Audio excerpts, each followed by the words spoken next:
Saludamos al sociólogo Patricio Carpio, catedrático de la Universidad de Cuenca. Sociólogo Carpio, muy buenos días. ¿Cómo mira usted la situación del país tras los esfuerzos que ha hecho el gobierno, que han sido calificados por destacados economistas como decisiones tomadas en el sentido correcto, pero absolutamente insuficientes para resolver los problemas del país? Muchas gracias, Gustavo, por la invitación. Los analistas económicos juzgan la economía y las medidas económicas que se toman en la gestión de un gobierno siempre desde una perspectiva. Y por eso es que hay muchas contradicciones en los análisis.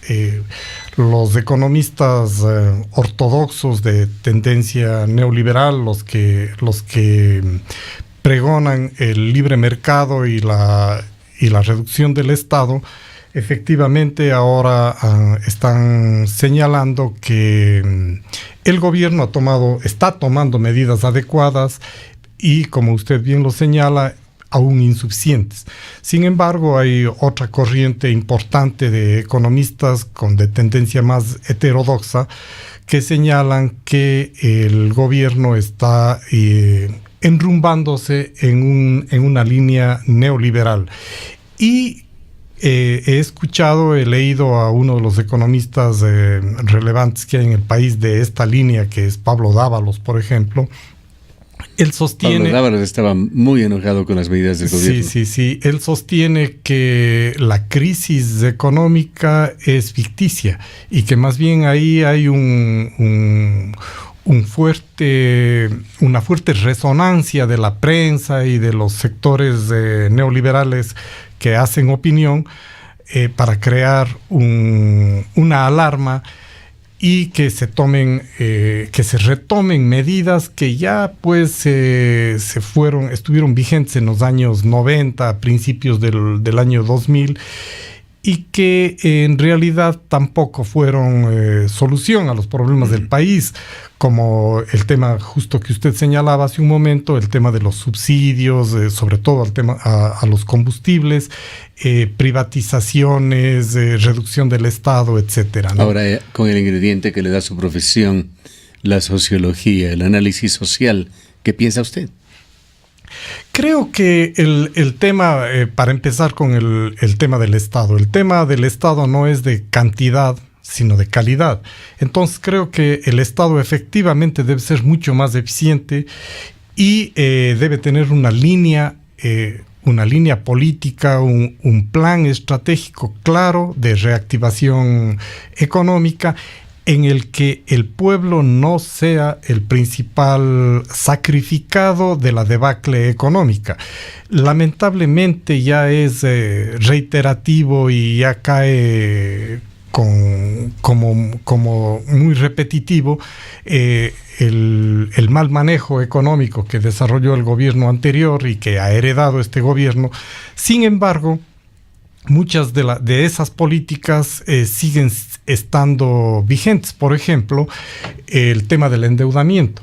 Debemos saber y entender que el gobierno, como una de las medidas que ha tomado, es justamente endeudarse, y tenemos un promedio de $1,000 millones mensuales que se endeuda el gobierno. Es decir, en los 2 años, vea usted cuánto ha crecido la deuda externa. Lo que de alguna manera debilitó los argumentos del gobierno, tanto esfuerzo, incluso sacrificio para sectores del pueblo ecuatoriano, sean medios, sean altos, pero sectores del pueblo ecuatoriano, con las medidas del gobierno que permiten supuestamente ahorrar $1,200 millones para a semana seguida endeudarse en el mismo valor. Efectivamente, y por otro lado, condonar una deuda, digamos así, que debían pagar los sectores empresariales por $4,000 millones.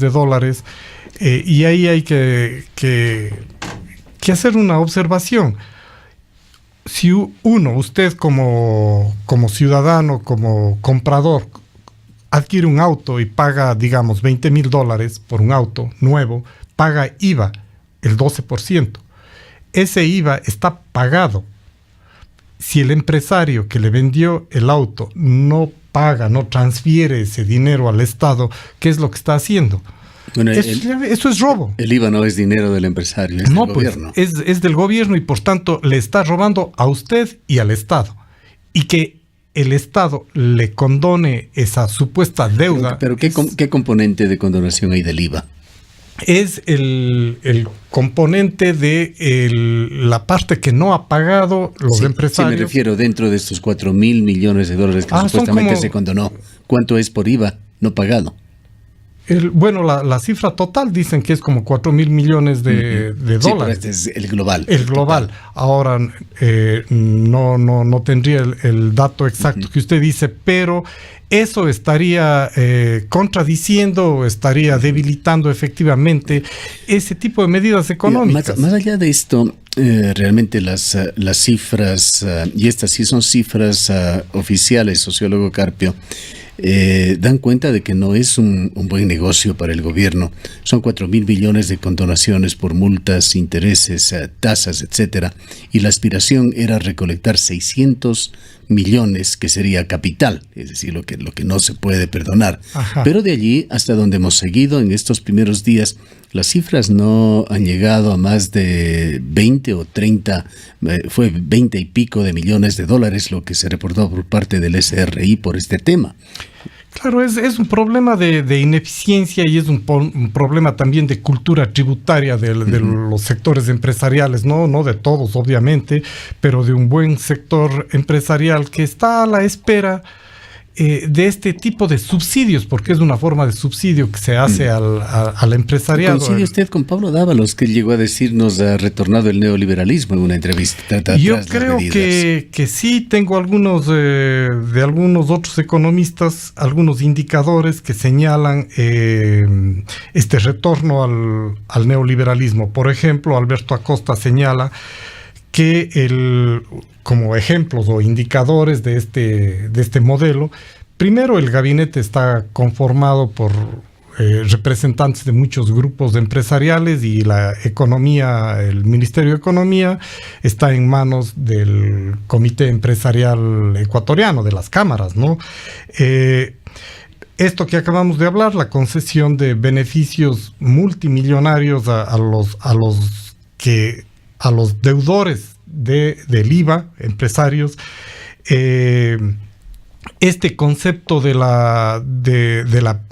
una privatización solapada que es la alianza público-privado, el tema de la limitación de algunas instituciones, la reducción del Estado, por ejemplo, el tema de desaparecerle a la CENAGUA y juntarle al Ministerio del Ambiente, sí tiene algunas connotaciones importantes, ¿no? Habrá que ver cómo va a funcionar ahora. En el neoliberalismo hay sin duda aspectos también positivos. Uno de ellos podría ser el acceso de Ecuador a créditos con intereses más bajos, si es que se empieza a conseguir créditos multilaterales, de organismos multilaterales que no se han dado, por lo menos en este último anuncio. Los créditos más bajos estuvieron con intereses del 6% y más altos. Creo que eso más bien es otro de los aspectos que podría generarse como positivo, esto para los consumidores de un país que es sumamente caro. Usted, entendemos, acaba de venir de viaje, habrá constatado una vez más los precios en otros lados comparados con los precios de Ecuador. Ecuador es muy caro. Una libre oferta y la demanda por lo general tiende a favorecer los intereses del consumidor. Podrán venir de la mano si es que ya hemos entrado en este neoliberalismo que dice Pablo Dávalos, que usted dice también compartir, que estamos yendo en ese camino. Podrán venir también algunos beneficios de este neoliberalismo.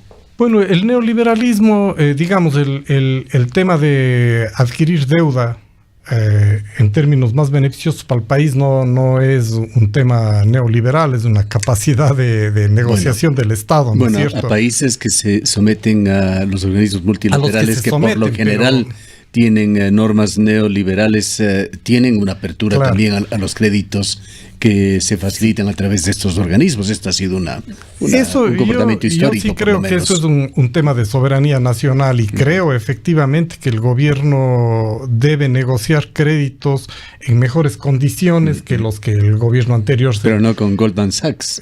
Goldman Sachs le pide garantías de 1.200 millones de dólares y cobra intereses de más del 6%. Y se llevó además, créditos de corto plazo. Claro. Eso es lo que ha conseguido. Sí, entonces el tema es, pero además los intereses son altísimos, entonces no corresponde. Yo creo que ahí no sé qué habrá detrás. Usted debe saber que en el tema del endeudamiento siempre detrás existe una secuela de corrupción. Otros de los indicadores del gobierno de Lenin con el neoliberalismo es los tratados de libre comercio con Europa, con Estados Unidos. Otros elementos, el tema de los despidos en el Estado, el sometimiento, usted mismo lo señalaba hace un ratito, al Fondo Monetario Internacional posiblemente. Entonces hay una serie de elementos que nos llevan a sostener que el gobierno, lo que alguna vez había dicho en esta misma emisora, que es como una competencia de brazos donde al inicio, donde el gobierno, una puja donde entre izquierda y derecha, a la final los sectores empresariales han doblado el brazo y están imponiendo una lógica efectivamente neoliberal. Ahora eso se combina, no es un neoliberalismo duro, se combina con estos ministerios y con estas personas que están accediendo ahora al gobierno. Por un lado, en el Ministerio del Ambiente, el ministro Cholango, que viene de las organizaciones indígenas, la nueva ministra del Interior, que es una militante del feminismo, de los derechos humanos, que tiene una tradición democrática. Pero, como en algún lado hemos dicho, una golondrina no hace verano. ¿Coincidiría usted con los sectores más recalcitrantes del correísmo que le califican como un traidor, como un Judas a Lenín Moreno, que van a golpear las puertas de organismos que antes no reconocían, como la Comisión Interamericana de Derechos Humanos o la OEA, a denunciar los atropellos que se estarían dando en contra del expresidente y los miembros de su gobierno? No voy a coincidir para nada con esos sectores del correísmo, porque creo que los traidores a una propuesta democrática de cambio que se hizo en el Ecuador fueron ellos, ¿no? Y ellos son los culpables. Pero no es el alejamiento justamente de ellos, para ir con sus palabras, lo que le ha llevado a esa otra orilla contraria al gobierno de Moreno. Esa es la tensión y la lucha, digamos, la lucha de sectores sociales y económicos por hacerse del Estado y de direccionar la política. Aquí hay una cosa que no he escuchado mucho y normalmente no se dice, y lo voy a decir. Creo que Lenín Moreno ha logrado lo que no ha logrado, creo, si es que hubiera ganado Lasso en el gobierno. No solo en el sentido de política económica, sino en el sentido de la política en sí mismo. Es decir, si hubiera ganado Lasso, este rato teníamos a Alianza País absolutamente viva, íntegra y luchando por su retorno frente a políticas económicas neoliberales. Tengo que decirle, y yo creo que usted lo sabe, Alianza País no está muerta para nada. En todas las encuestas que he visto en los últimos días a nivel de país, a nivel de Cuenca, supera el 25%. Claro. Y entonces, es el partido con mayor reconocimiento, con mayor recordación, con mayor aceptación. Y es posible que siga reviviendo justamente por el tema de las medidas económicas. Entonces, Moreno le partió a Alianza País. O sea, ellos tenían un promedio de 40% del electorado. Entonces, digamos que ha perdido 15%. Claro, por eso es que Moreno no tiene ese 15%, no es que sea morenista, pero no tiene una base social, electoral, lo suficientemente... El tiempo se nos va quedando corto. Sí. ¿Hacia dónde vamos, sociólogo Carpio? Creo que vamos a una situación de conflictividad de conflictividad social y política por las medidas económicas que se van cocinando. Lo del diésel no solo afecta a los empresarios, afecta a la transportación pública, al transporte pesado que lleva alimentos y lleva bienes y productos, y eso implicará subida de precios, y la subida de precios afectará a la población, y la población empezará a sentirse molesta. Y como Moreno no tiene la suficiente base social, como le estaba diciendo, habrán muchos problemas para el gobierno. Y lo peor de esto es que ya está cocinándose también ese reverdecer de Alianza País y de los correístas, y tratando de mostrar que su modelo había sido el perfecto, sin reconocer la debacle ni de corrupción ni de nada. Y entonces yo veo que se vienen tiempos difíciles. Consciente de que le vamos a poner difícil a usted, sociólogo Carpio, nos ha comentado que usted viene de Venezuela, vendrá viviendo, sintiendo la tragedia venezolana, que ha sido parte de este experimento del socialismo del siglo XXI. Y en la otra parte, en el sur del continente, se está viviendo la tragedia de un gobierno, diríamos que con un acercamiento al neoliberalismo, el gobierno de Macri, con una moneda que se va despedazando día a día en la Argentina. Macri acaba de señalar que se está en emergencia, ha reducido drásticamente el número de personas de su gabinete, mucho más allá de lo que ha hecho Ecuador. Genera nuevos impuestos para las importaciones, habla de una situación mala, malísima, pero necesaria para la Argentina. Se están viviendo estos dos extremos en el norte de Sudamérica y en el sur del continente. Cuéntanos un poquito con su experiencia en Venezuela, qué pensamientos le viene con estas situaciones y las contrastantes en lo que en un momento dado fue una esperanza de cambio el gobierno de Macri, que además debemos señalar, es un gobierno que viene cada vez complicándose más por la corrupción que el propio presidente y sus familiares han cometido también. No son inocentes dentro de esa debacle moral que se ha dado también en la Argentina. Es súper interesante su pregunta, porque lleva varias puntas de un ovillo bien complejo que está pasando en América Latina y en el mundo. Para señalarle lo de Venezuela, en vivo y en directo, uno viene constatando que ese pregonado socialismo no es más que un socialismo de farsa y de pacotilla. Es un socialismo que se sustenta en los subsidios, en el subsidio a todo, y que sin embargo, subsidiando a la gente no tiene ni circulante, no tiene ni dinero, no tiene acceso a los productos y tampoco hay productos. Entonces, es un estado, a mi juicio, inviable en el que se vive en Venezuela. Es un caldo de cultivo absoluto para la especulación y para la corrupción, donde, esto sí es importante, donde los grupos empresariales obviamente han perdido, pero siguen manteniendo unas condiciones de vida altamente favorables con respecto a la mayoría de la población. La mayoría de la población vive en un caos. Ahora usted debería decir grupos empresariales prochavistas. No. O que con alguna magia encontraron la forma de sobrevivir allá. Porque hay grupos empresariales completamente opuestos al gobierno, pero que especulan con los alimentos, especulan de mil formas o hacen negocios con el exterior. Sobreviven algunos. Cantidades. Y el lío es que usted ve la calidad de vida que tienen, con yates frente a la playa, con atención privilegiada. Pero no serán yates de chavistas. No, de la absoluta oposición. Y los empresarios chavistas gozan también del Estado. Entonces ahí hay una cosa que es un poquito más profunda en términos de discriminar y de analizar. Los que ahí pierden, Gustavo, los que ahí pierden es enteramente la población trabajadora, los pobres, los sectores populares. Yo creo que vamos a tener que dejar este otro capítulo para conversar con usted, porque quisiera preguntarle este famoso carnet de la patria, cómo funciona, para qué sirve también. Es una pero desgraciadamente electoral. El tiempo no nos va a dar. Dejémoslo pendiente para otra oportunidad con el sociólogo Patricio Carpio.